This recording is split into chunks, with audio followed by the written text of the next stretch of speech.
आपको अगर क्लियर है कि आपने पाकिस्तान से बाहर ही पढ़ना है तो आपकी जर्नी तब से ही स्टार्ट होगी जब से tell me about your program, कौन कौन से स्टूडेंट्स आपके डिग्री और आपकी यूनिवर्सिटी में अप्लाई कर सकते हैं आपके प्रोग्राम में। फर्स्ट ऑफ ऑल आप मुझे बताइएगा कि आपने स्टार्ट कब किया। क्योंकि मेरा जो प्रोग्राम है वो रिसर्च बेस्ड प्रोग्राम है तो उसमें आपने Hello, Assalamu alaikum. Welcome back to my YouTube channel. My name is Yasmin. I live in Germany and I'm an international student from Pakistan. I make videos for you about life in Germany, studies in Germany. बहुत सारे लोगों ने मेरे बहुत सारे videos पे comment किया था कि medicine in Germany, social sciences, health sciences के बारे में भी आप वीडियो बनाए, क्योंकि मेरा खुद का बैकग्राउंड बिजनेस है, not related to anything medicine या हेल्थ साइंसेस। सो बहुत सारे लोगों ने कमेंट किया था and guess what, we have a special guest for you, my amazing sister who is also in Germany now. She has just got admission in one of the universities in Germany. हम इनसे इनका introduction पूछेंगे कि इन्होंने कैसे apply किया, पहले ये क्या पढ़ते थे, अभी ये क्या कर रहे हैं, किस तरह सारा मतलब प्रोसेस कि जिनका मेडिसिन का बैकग्राउंड है, पब्लिक हेल्थ साइंसेस का है, हेल्थ साइंसेस का है या कि फिर सोशल साइंसेस का है। सो वो सारी चीजें पूछेंगे कि इन्होंने कैसे किया, शायद आपकी भी हेल्प हो जाए। बिकॉज जब मैं आई थी 1 साल पहले, मैंने अपना जर्नी तो शेयर किया, उसका भी मैं लिंक दे दूंगी डिस्क्रिप्शन में, वो आप चेक कर सकते हो। बट हर साल बहुत चेंजेस आती हैं। सो हम देखेंगे इन्होंने कैसे किया, इस साल क्या क्या चेंजेस आई थी, इस पिछले साल, अभी इस साल क्या चेंजेस आई है। We will ask her everything that you need to know.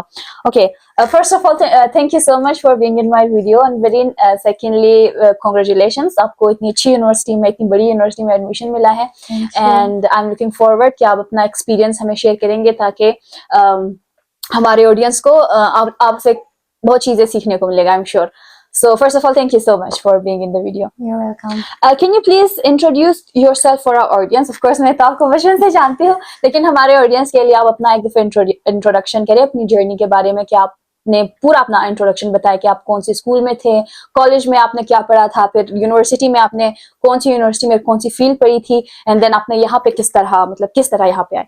My name is अनबरीन, मेरा नाम अनबरीन है एंड मैं बी कोयटा से बिलोंग करती हूँ। मैंने अपनी स्कूलिंग कोयटा से ही की हुई थी। कॉलेज में मैंने प्री मेडिकल लिया हुआ था, लेकिन एज यू नो पाकिस्तान में मेडिकल सीट पर इतना ज्यादा कंपटीशन होता है, तो I was not lucky enough to secure a seat. That's why उसके आगे मैंने जाके क्लिनिकल साइकोलॉजी की फील्ड ऑप्ट की हुई थी। 4 साल मैंने क्लिनिकल साइकोलॉजी की degree university of Punjab Lahore से की हुई है। उसके बाद मैंने अप्लाई किया हुआ है यूस्टिस लिविश यूनिवर्सिटी में, JLU गीसन में, एंड अभी गीसन में मैं मास्टर्स कर रही हूँ in mind, brain and behaviour. Of course, that's so inspiring to come from an underprivileged background like Koita. I'm not like saying it I don't know, to gain sympathy or anything like that, but it's like a big achievement to grow out of Koita to Lahore, then from Lahore out of Pakistan. So that's a big achievement. Congratulations for that. हमें बताइएगा कि आपने application process कब start किया। I want to know every step कि आपने कब start किया, किस महीने में क्या किया, कौन से डॉक्यूमेंट्स थे। फर्स्ट ऑफ ऑल आप मुझे बताइएगा कि आपने स्टार्ट कब किया, आपकी डिग्री कब खत्म हुई थी और आपने एप्लीकेशन जर्मन यूनिवर्सिटी के लिए कब अप्लाई किया। आपको अगर क्लियर है कि आपने पाकिस्तान से बाहर ही पढ़ना है तो आपकी जर्नी तब से ही स्टार्ट होगी जब से आपका फाइनल थीसिस खत्म हो जाएगा बैचलर्स में। सबसे पहले तो आपने अपनी डिग्री जल्दी से जल्दी निकलवानी है, क्योंकि पंजाब यूनिवर्सिटी में डिग्री हमेशा 1 साल के बाद निकाली जाती है। I know, right, 1 साल के बाद निकाली जाती है, बट आपने उसको अर्जेंटली निकालना है। मुझे याद है कि मैंने अर्जेंट तौर पे उसको निकाला था। मैंने अप्लाई किया हुआ था नवंबर में। हालांकि मुझे जल्दी अप्लाई करना चाहिए था, लेकिन there was some process destruction from the department, तो नवंबर में अप्लाई किया था। नवंबर से जाके वो ऑलमोस्ट जनवरी में आया था मुझे। मुझे अपनी डिग्री जनवरी में मिली। डिग्री आपकी खत्म कब हुई थी? जुलाई 2024 में। ओके, जुलाई 2024 में आपकी डिग्री खत्म हुई थी क्लिनिकल साइकोलॉजी की पंजाब यूनिवर्सिटी से। नवंबर में आपने अपनी डिग्री यूनिवर्सिटी से निकाली थी? नहीं, अप्लाई किया था, मतलब फिर जनवरी में आपको वो रिसीव हुई? जी, जनवरी में वो मुझे रिसीव हुई। जैसे ही मुझे अपनी डिग्री रिसीव हुई तो मैंने सबसे पहले काम यही किया कि मैंने HC के पोर्टल पे अप्लाई किया उसके वेरिफिकेशन के लिए। वो भी अच्छा खासा लंबा प्रोसेस है। आप पहले ऑनलाइन अप्लाई करते हैं और उसको पता नहीं कोई स्क्रूनिटी टेस्ट होता है। स्क्रूनिटी टेस्ट क्लियर होने में कम से कम 1 महीने से 1.5 महीना लगता है। किस किस चीज का? HSC HSC verification, degree verification? Degree verification मैंने तो वॉक इन अटेस्टेशन कराया था। आपने शायद लेकिन फिर भी उससे पहले एक स्क्रूनिटी टेस्ट होता है ना। वो क्या होती है? I don't know that. Like diploma वो पहले देखते हैं कि आपके पास ऑलरेडी डिप्लोमा है या नहीं है, डिप्लोमा मतलब वैलिड है या नहीं है। कौन देखता है? HSC? HSC देखता है। अच्छा। जो डिग्री आप PDF में अपलोड करते हैं HSC के वेबसाइट पे? HSC की वेबसाइट पे। ओके। तो वो तकरीबन मेरे लिए तो मैंने अप्लाई किया हुआ था जनवरी में, लेकिन scrutiny test almost first week of March को क्लियर हुआ। तो मार्च को जब क्लियर हुआ, क्योंकि मेरे पास बहुत सारा टाइम था, तो मैंने अर्जेंट वॉक इन वेरिफिकेशन नहीं करवाई, मैंने बस TCS कर दिया। TCS पे भी क्योंकि मैं कोयटा में थी और मैंने कोयटा से करवाई थी, तो कोयटा के HSC पे इतना रश नहीं होता, वो मुझे 1 हफ्ते में ही वेरीफाई होके मिल गया था। या दैट्स द थिंग, क्योंकि लाहौर में मैंने लाहौर से किया था अपना HSC अटेस्टेशन, और मुझे अर्जेंट में 1 महीने बाद वाला अपॉइंटमेंट मिला था। नॉर्मली बलोचिस्तान में ऐसा नहीं होता, आप उसी दिन जाओ, तकरीबन 1 हफ्ते के अंदर अंदर आपका हो जाएगा जी। लेकिन लाहौर में क्योंकि रश बहुत है, बहुत सारे लोग अप्लाई करते हैं, आबादी ज्यादा है, तो सब लाइन में लगते हैं। That's a good point. मुझे भी यही लगा था कि मैं शायद अगर अर्जेंट करूँ तो बेहतर। इसके बाद मैंने एक यूनिअसिस्ट का अकाउंट खोला हुआ था, तो मैंने वहां पे देखा, वहां पे के डिग्री रिक्वायरमेंट्स में एक रेजिडेंसी सर्टिफिकेट भी चाहिए होता है। मैंने अपने पासपोर्ट नंबर के साथ एक रेजिडेंस सर्टिफिकेट बनाया हुआ था कि I am a resident of Quetta, और मैं कोयटा में रहती हूँ। And it is like 4 line things, and उस पे स्टैंप लगता है और सिग्नेचर होती है DC कमिश्नर की।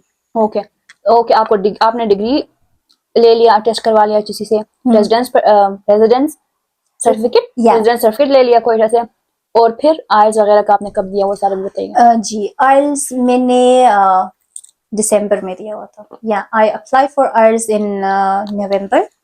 डेट्स काफ़ी अवेलेबल होते हैं कोयटा में आइल्स के लिए, तो मैंने नवंबर में अप्लाई किया हुआ था दिसंबर के लिए। आइल्स के सारे टेस्ट सिरना होटल में ही होते हैं। मैंने जाके एक दिन स्पीकिंग का टेस्ट दिया, नेक्स्ट डे राइटिंग का टेस्ट हुआ।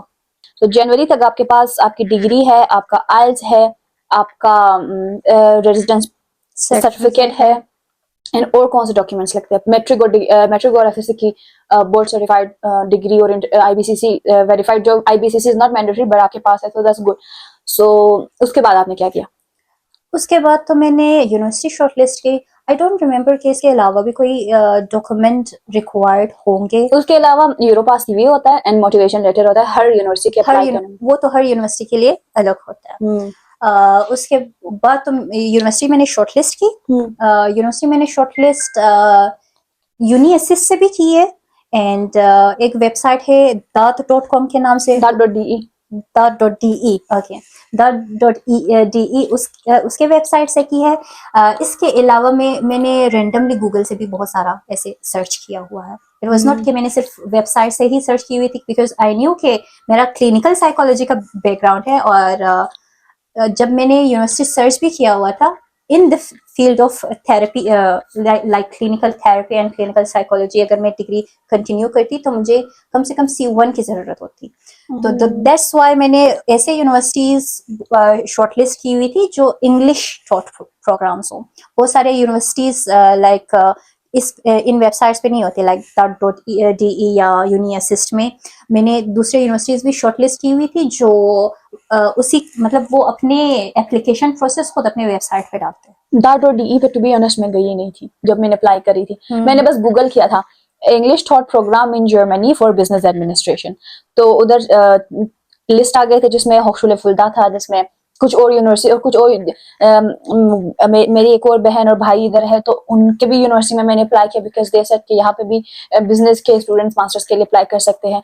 तो इसी तरह करके मैंने 4-5 यूनिवर्सिटीज में अप्लाई कर दिए थे। मतलब इतना थोरोली सर्च नहीं था, बट होना चाहिए। I mean, if you have a pool of options, then it's easy for you कि आप उसमें से choose the best answer करो और choose the best यूनिवर्सिटी करो, और इसके बाद आप अप्लाई करोगे तो चांसेस रिजेक्शन के कम होंगे, क्योंकि जितनी ज्यादा यूनिवर्सिटी आप अप्लाई करोगे उतने ज्यादा ऑप्शंस होंगे आपके, उतने ज्यादा चांसेस होंगे आई गेस आपके सिलेक्शन के। Yeah. तो आपने टोटल कितनी यूनिवर्सिटी में अप्लाई किया था? As far as I remember, मैंने 6 यूनिवर्सिटीज में अप्लाई किया हुआ था। और आपको कितने में एडमिशन मिला? मुझे 2 में एडमिशन लेटर ऑफर हुए थे। और दूसरा वो was the university? That was Oldenburg University. I think it's Oldenburg, some city's name. तो क्योंकि जब तक उन्होंने मुझे एडमिशन लेटर ऑफर किया था, मैं अपने आप को JLU में एनरोल कर चुकी हुई थी। तो वो ज्यादा अच्छा था या ये ज्यादा अच्छा है आपकी नजर में? आई थिंक जब मैंने रिसर्च किया और लोगों से पूछा ना, this was better option because Oldenburg is quite far and there was not more exposure like JLU। यहाँ पे बहुत सारे इंटरनेशनल स्टूडेंट्स है, शहर भी अच्छा है, आपको वर्क अपॉर्चुनिटीज भी आपके लिए अच्छी है। एज फार एज मैंने लाइक ओल्डनबर्ग में एक और लाइक लड़की पढ़ती है जिसको मैं जानती हूँ, तो मैंने उससे भी पूछा तो उन्होंने भी यही प्रीफर किया कि अगर तुम्हें गीसन से ऑफर मिला है, दैट्स बेटर के उसी को ऑप्ट करो compare to any other. Okay so आपने फिर अप्लाई, आपके सारे डॉक्यूमेंट्स है, अभी आपने यूनिवर्सिटी शॉर्टलिस्ट कर दी, 6 यूनिवर्सिटीज आपने शॉर्टलिस्ट करके अप्लाई कर दी। उसमें अप्लाई करना कभी स्टार्ट किया? यूनी असिस्ट के थ्रू कैसे किया? यूनी असिस्ट का भी थोड़ा बता दे, क्योंकि जो अप्लाई कर रहे हैं इट्स वेरी डिफरेंट। हम पाकिस्तान में ये होता है कि हर यूनिवर्सिटी को अप्लाई करने के लिए आपने उस यूनिवर्सिटी के अंदर जाना होता है, उसके वेबसाइट पे या उसके एडमिनिस्ट्रेशन से करना होता है। यहाँ पे ऐसा नहीं है, यहाँ पे आप यूनी असिस्ट के थ्रू जर्मनी के जितने भी यूनिवर्सिटीज में हैं आप उसमें अप्लाई कर सकते हो ना, ऐसा ही है। तो आप बताओ आपने यूनी असिस्ट के थ्रू कैसे अप्लाई किया, कब अप्लाई किया, वहां पे कौन कौन से डॉक्यूमेंट्स थे? University of सीगन। ओके, हाँ सीगन तो वो यूनी असिस्ट या किसी और वेबसाइट से लिंक्ड नहीं है। अगर आपने उसमें अप्लाई करना है तो आप यूनिवर्सिटी के पोर्टल पे जाए, एडमिशन डेट्स चेक करें और वहाँ पे मतलब पूरा प्रोसेस होता है कि आपने मोटिवेशन लेटर करना है, अपलोड करना है and CV and other required documents. इसके अलावा मैंने यूनिवर्सिटी ऑफ कोलोगने में भी अप्लाई किया हुआ था and university of Cologne was like कि आपने यूनी असिस्ट से एक VPT मतलब जनरेट करनी होती है, फिर वो VPT लेके आपने यूनिवर्सिटी के पोर्टल पे अप्लाई करना होता है। मुझे ये नहीं पता था कि मुझे यूनिवर्सिटी के पोर्टल पे भी अप्लाई करना है। मैंने VPT जनरेट की हुई थी, आई थॉट कि वो वही VPT that is an application process वो हो गया है सही। लेकिन वो जब डाउनलोड मुझे लेटर VPT का लेटर डाउनलोड हुआ तो उस पर बाकायदा लिखा हुआ था कि अभी ये VPT लेके आप उस यूनिवर्सिटी में अप्लाई कर सकते हैं because you are eligible. VPT वैसे एक ऐसा लेटर होता है जिसमें यूनी असिस्ट आपको एक कंफर्मेशन देता है कि yes you are eligible to apply for this university. मैंने एप्लीकेशन स्टार्ट ऑलमोस्ट मार्च से की हुई थी क्योंकि एप्लीकेशंस मार्च से स्टार्ट हो जाते हैं बहुत सारे एप्लीकेशन। यूनी असिस्ट के ऊपर आप मार्च पे गए, आपने उन सारी यूनिवर्सिटी में जी उस महीने में सारा अप्लाई किया? मार्च में सारे एप्लीकेशंस मैंने शॉर्टलिस्ट किए हुए थे। कुछ एप्लीकेशंस के डेडलाइंस अप्रैल में खत्म हो रहे थे, कुछ के जून में। ओके या JLU सिर्फ यूनी असिस्ट के ही थ्रू मतलब उसका एप्लीकेशन हो गया। मैंने यूनी असिस्ट पे अपने डॉक्यूमेंट्स डाले हुए थे और जो भी रिक्वायर्ड यूनी असिस्ट के प्रोसेस में होते हैं ना, तो वो मैंने किया और यूनी असिस्ट से ही अप्लाई किया। यूनिवर्सिटी ऑफ ओल्डनबर्ग भी यूनी असिस्ट से ही हो गया एंड कोलोगने का बताया VPT जनरेट, फिर उसके पोर्टल पे अप्लाई किया। फिर यूनिवर्सिटी ऑफ सीगन जो है वो सिर्फ वेबसाइट पे एंड 2 और यूनिवर्सिटी के नाम मैं भूल गई हूँ। उस यूनिवर्सिटी मतलब वो यूनिवर्सिटी काफी मुश्किल नाम कहते हैं जर्मन वर्ड के, तो वो भी यूनी असिस्ट के ही थ्रू हो गया था। एंड यूनी असिस्ट के में जाके कौन कौन से डॉक्यूमेंट चाहिए थे? एक तो आपके पास आपके मैट्रिक FSC की डिग्री थी, HEC verified transcript and bachelors degree थी जी। उसके बाद उसके अलावा कौन से डॉक्यूमेंट्स? रेजिडेंस सर्टिफिकेट मैंने अपलोड किया था। इससे पहले प्रायर जितने भी एजुकेशनल जो क्या कहते हैं डॉक्यूमेंट्स थे वो अपलोड किए हुए थे। अगर आपके पास वर्क एक्सपीरियंस है और उनके डॉक्यूमेंट्स है लाइक एक्सपीरियंस लेटर होता है ना, तो वो मैंने अपलोड किए हुए थे। पासपोर्ट सिनाइसी that is a must and Europass and motivation letter बताया है university. Europass and motivation letter। Europass and motivation letter आपने जो Europass और motivation letter बनाने हैं ना, उनके नेम्स उसके यूनिवर्सिटी के नेम के साथ ही अपलोड करना है। लाइक उस डॉक्यूमेंट का नाम, मतलब आपने जेएलयू में अप्लाई करना है, आपके जो मोटिवेशन लेटर का जो पीडीएफ का टाइटल होगा ना, मोटिवेशन लेटर फॉर जेएलयू, मतलब यूनिवर्सिटी का पूरा नाम लिखना है, वरना जो यूनिवर्सिटी है वो मिक्स कर सकते हैं। या बहुत सारे लोगों ने कमेंट में पूछा था मोटिवेशन लेटर का क्या एक ही जनरल अपलोड करना है या हर यूनिवर्सिटी का अलग अलग अपलोड करना है? नहीं, आपने हर यूनिवर्सिटी का अलग अलग मोटिवेशन लेटर अपलोड करना है, क्योंकि जरूरी नहीं है कि आप सारी यूनिवर्सिटी में सेम फील्ड अप्लाई कर रहे हो, सेम प्रोग्राम अप्लाई कर रहे हो। तो अगर आप होchschule फुल्दा में अप्लाई करते हो तो आप मोटिवेशन वहां पे मतलब आप जितने भी डॉक्यूमेंट्स डालो उसमें आप डाल सकते हो मोटिवेशन लेटर फॉर होchschule Fulda, motivation letter for JLU, और एक यूरोपास सीवी चाहिए होता है। यूरोपास सीवी भी यूरोपास सीवी आप गूगल करोगे तो वो आपको आपने लॉगिन करके अपना बस इंफॉर्मेशन डालना है कि आपका नाम क्या, एप्लीकेशन फॉर्म की तरह है, अब वो फिल करोगे, एट द एंड वो आपका सीवी खुद जनरेट हो जाएगा, मतलब क्लिक करोगे आपका सीवी खुद बन जाएगा, उसको यूरोपास सीवी कहते हैं। यहाँ पे कोई और सीवी नहीं, मतलब यहाँ पे जर्मनी में जर्नल जो वर्ड पे पीडीएफ का जो सीवी होता है वो एक्सेप्टेबल नहीं होता, यूरोपास सीवी ही आपने करनी होती है। आपने जनवरी में अपने सारे डॉक्यूमेंट्स, एजुकेशनल डॉक्यूमेंट्स कर लिए, फरवरी मार्च में आपने यूनिवर्सिटी शॉर्टलिस्ट कर ली, अप्लाई कर लिया सारा यूनिवर्सिटी के थ्रू, फिर आपको एडमिशन ऑफर कब आया? एडमिशन ऑफर कब आया, उसके बाद का क्या प्रोसेस था? जेएलयू से एडमिशन ऑफर आने से पहले मुझे ईमेल आया हुआ था कि मैंने एक इंटरव्यू भी क्लियर करना होता है। ओके, ये कब हुआ था? डेट्स भी मेंशन ये लास्ट वीक ऑफ जून में हुआ। Last week of June. तो आपका यूनिवर्सिटी एवेलुएट हो गया लास्ट? जी हाँ, हो जाता है ना, मैक्सिमम 4 to 6 वीक्स लगते हैं जी। और ये एप्लीकेशन जो था आई गेस मई में खत्म हो गया था, तो जून में उसका आई मीन जो भी प्रोसेस होता है यूनिवर्सिटी का, तो वो हो गया था। और मुझे जेएलयू से ईमेल आई हुई थी कि आपने एक इंटरव्यू देना है हमें, जिसमें आपने अपनी थीसिस एक्सप्लेन करनी है, क्योंकि मेरा जो प्रोग्राम है वो रिसर्च बेस्ड प्रोग्राम है, तो उसमें आपको आइडिया होना चाहिए कि रिसर्चेस कैसे करते हैं, तो इसलिए वो हमेशा ये एक इंटरव्यू स्टेप रखते हैं जेएलयू में, इन केस अगर आपका प्रोग्राम रिसर्च बेस है। तो उस इंटरव्यू में आपने बस अपना थीसिस या जितने भी आपने रिसर्च वगैरह किए हुए हैं ना, वो प्रेजेंटेशन टाइप, कितना प्रेजेंटेशन टाइप उसको प्रेजेंट करना होता है। कितने मिनट का था presentation? Like almost 15 to 25 minutes. During my graduation years, मैंने तो 2 researches किए हुए थे ना. That was a very plus point in my application process, क्योंकि बहुत सारे students पाकिस्तान में thesis या research नहीं करते. हाँ, मैंने भी नहीं हमारा था नहीं, हमारा mandatory internship था जी। तो हमारे जो क्या कहते हैं डिपार्टमेंट में था, this research was a mandatory.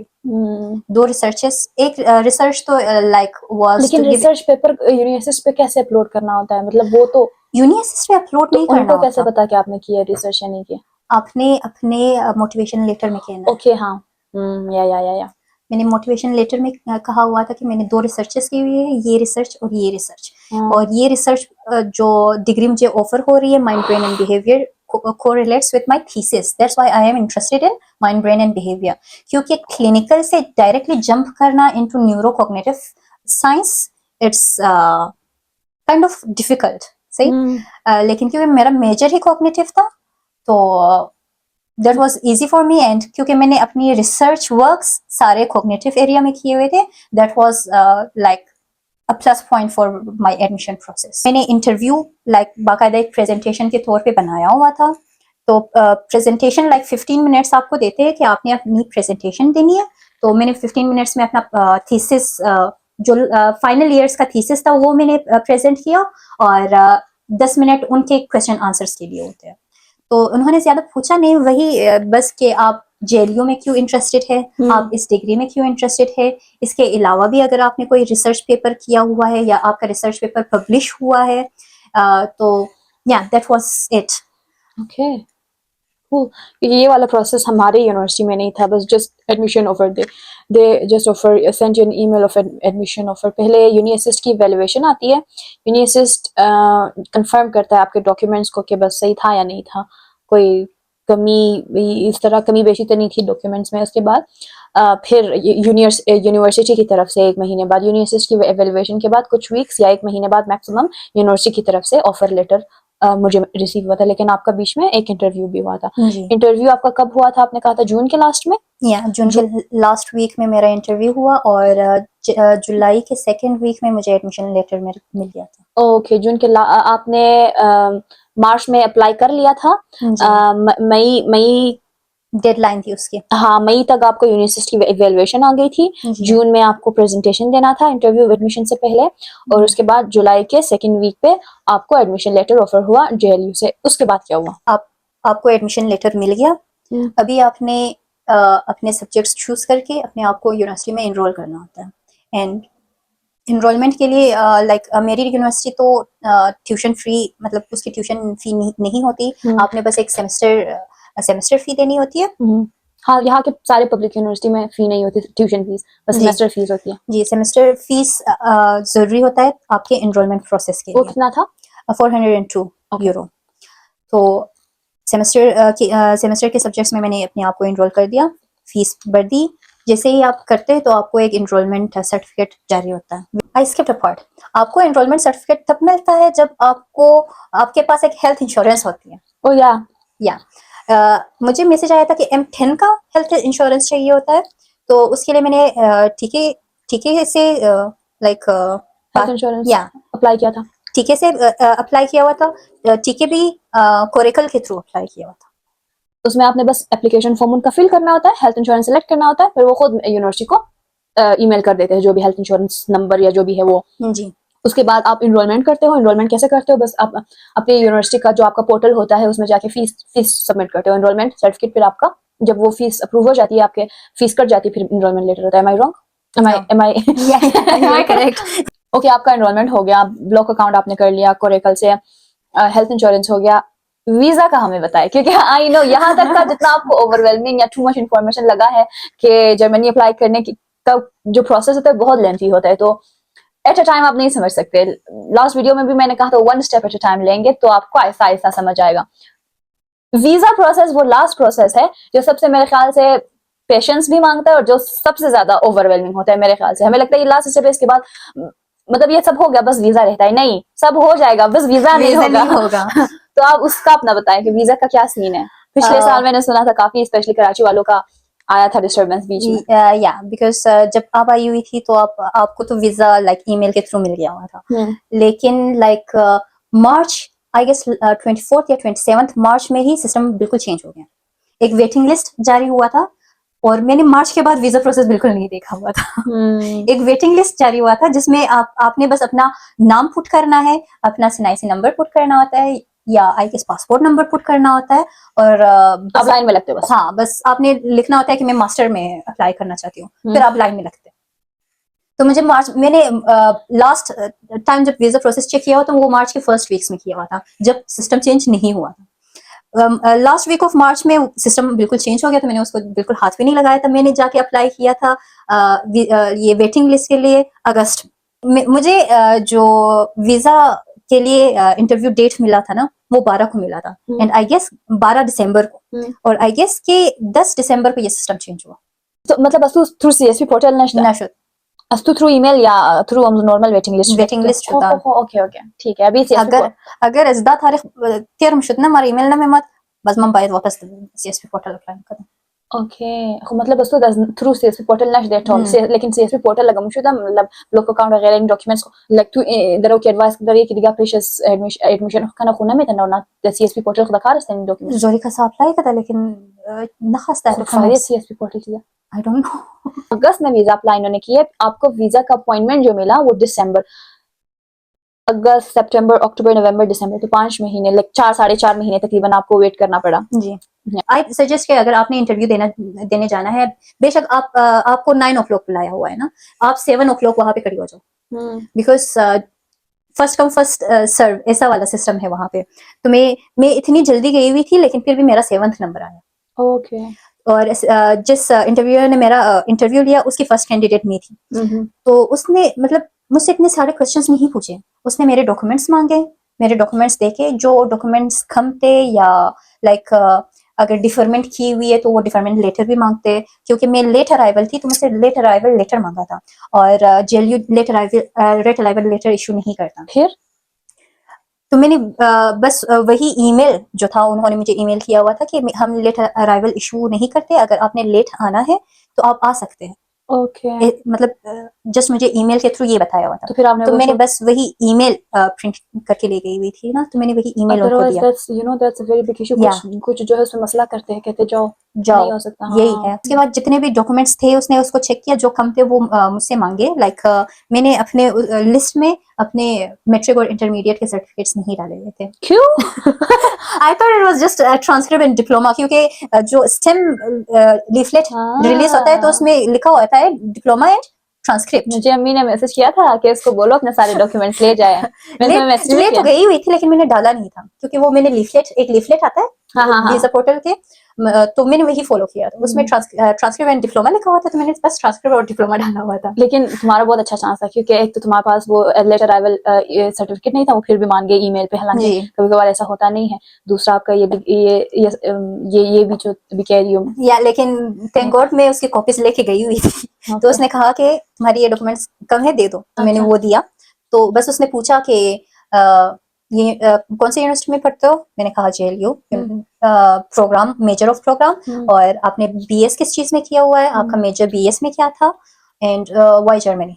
मतलब it's not like too hard question जिसके लिए आप प्रिपेयर करो, आपको या पता ना हो उस तरह। पता जैसे ना हो। आपको पता होगा आपने बैचलर्स में क्या पढ़ा है, तो इसके लिए आप प्रिपेयर करके थोड़ी जाओगे आपने फिर। या लेकिन ये बस ये सवाल कि आपने ये प्रोग्राम जर्मनी में आप जर्मनी में क्यों पढ़ रहे हो, मुझसे भी यही पूछा था कि ये प्रोग्राम तो पाकिस्तान में भी पढ़ाया जाता है। तो फिर मैं उसका आपको जवाब देना होगा, लेकिन वो मेरे ख्याल से जस्ट फॉर्मेलिटी होती है। आपके डॉक्यूमेंट्स या अगर सही होते हैं तो दैट्स जस्ट बिकॉज फॉर्मेलिटी। मैंने वाई जर्मनी का आंसर बिल्कुल एक ही लाइन में दिया हुआ था। अच्छा क्योंकि mind brain and behaviour is neurocognitive science, जो पाकिस्तान में ऑफर नहीं होती। Oh really? या this degree does not is not offered by Pakistan. Okay okay that's why मैंने कहा, क्योंकि ये डिग्री जर्मनी में ऑफर हो रही है, पाकिस्तान में ये डिग्री ऑफर नहीं होती है, and I want to major in this program. Okay make sense.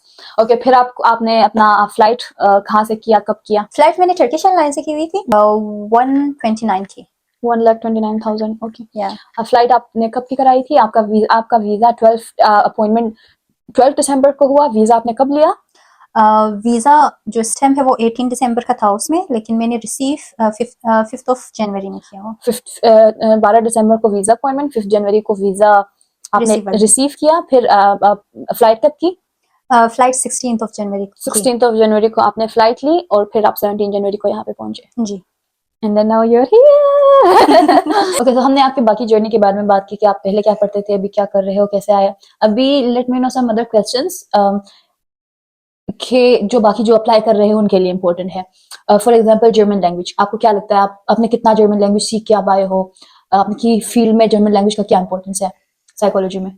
अगर आप हेल्थ साइंसेज या मेडिकल साइंसेज से आ रहे हैं तो ऑफ कोर्स जर्मन में आपको कम से कम C1 लैंग्वेज की जरूरत है। Oh my god. Because of course health sciences में health terms and medical terms different होते हैं, तो मिनिमम C1 की जरूरत है। आपने कितना किया था? मैंने B1 किया हुआ है। ओके सो आपकी डिग्री के लिए तो नहीं चाहिए था जो आपकी यूनिवर्सिटी में अप्लाई करेंगे, उनको तो इंग्लिश चाहिए होगा सिर्फ।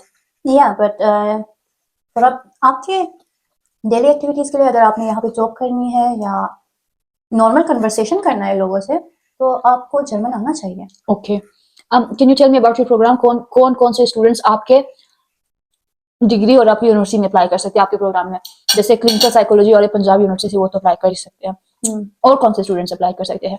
जैसे मेरे डिग्री में बिजनेस एडमिनिस्ट्रेशन वाले अप्लाई कर सकते हैं, बिजनेस इन्फॉर्मेटिक्स वाले अप्लाई कर सकते हैं, इकोनॉमिक्स वाले अप्लाई कर सकते हैं। तो आपका क्या सीन है आपके प्रोग्राम का JLU में? JLU में मेरे डिपार्टमेंट में like mind brain and behaviour masters specific के लिए आप साइकोलॉजी के स्टूडेंट हो, या आप किसी और हेल्थ साइंस लाइक न्यूट्रिशनिस्ट या specified research like cognitive science में अगर आप हो, या फिर स्पेसिफिकली इंजीनियरिंग वाले भी कर सकते हैं। इंजीनियरिंग वाले भी कर सकते हैं, बिकॉज आवर जो प्रोग्राम है ना, हमारे प्रोग्राम का मेन फोकस ही है like human behaviour with computer, like with robotics या विथ लाइक AI। तो अगर आपका फील्ड AI है या इंजीनियरिंग है या ऐसे related like computer science, but I guess computer science में भी कुछ स्पेसिफिक एरियाज है जिसमें आप कर सकते हो। Like Okay. अगर आपका मेजर प्रोग्रामिंग है तो आप इसमें नहीं आ सकते Okay. Because you don't know the human behaviour. Okay. तो कुछ ऐसे स्पेसिफिक फील्ड्स है जो मेरे प्रोग्राम में अप्लाई कर सकते हैं। अम्बरीन, आपके फ्यूचर प्लान्स क्या है? आपने करना क्या है यहाँ पे जर्मनी में? ऑफ कोर्स सबसे पहले तो मैंने अपनी डिग्री खत्म करनी है, वो होती रहेगी वो तो होती रहेगी। स्टोरी। हाँ। आई प्रेफर कि मैं एक PhD भी कर लूँ इसी प्रोग्राम में। Okay.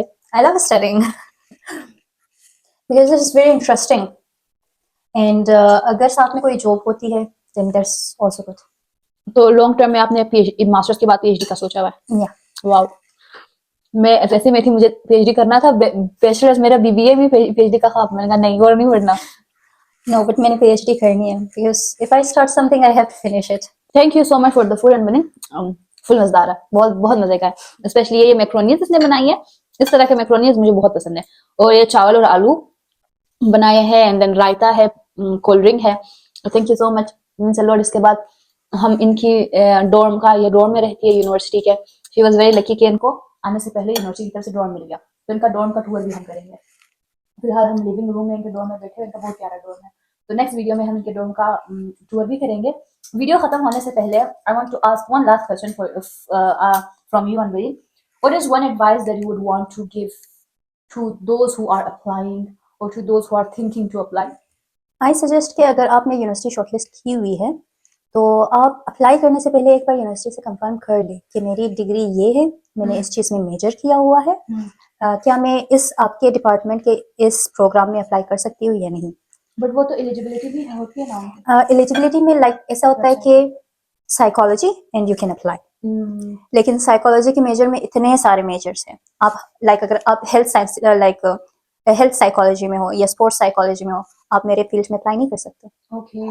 Major is very important. तो आपने कहना है कि लाइक उस यूनिवर्सिटी को ईमेल करना है कि मैंने मेजर इस चीज़ में किया हुआ है और मेरा थीसिस इस चीज़ के बारे में है, क्या मैं अपनी आपके इस डिग्री के लिए अप्लाई कर सकता हूँ या नहीं। एंड यही कि अगर आपने डिसाइड किया हुआ है कि आपने बाहर पढ़ना है तो 1 साल ख्वार होना लाजमी है। वो ख्वारी अभी यहाँ पे भी स्टार्ट होगा, आपका तो अभी पहला महीना है।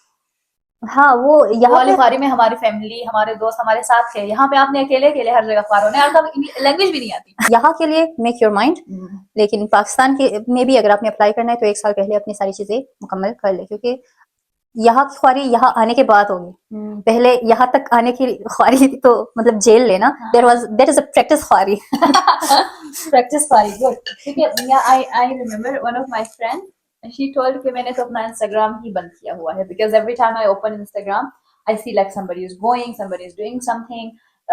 बैचलर्स, आपका जब मेरे ख्याल से बैचलर्स की डिग्री खत्म होती है, वो वाला टाइम जब तक आपको कहीं एडमिशन नहीं होता है, कहीं आपकी जॉब नहीं होती, वो वाला टाइम बहुत स्ट्रेसफुल होता है। उस टाइम पे आपसे सब पूछते भी, आप क्या कर रहे हो, बैचलर्स तो कर लिया, अब भी क्या कर रहे हो।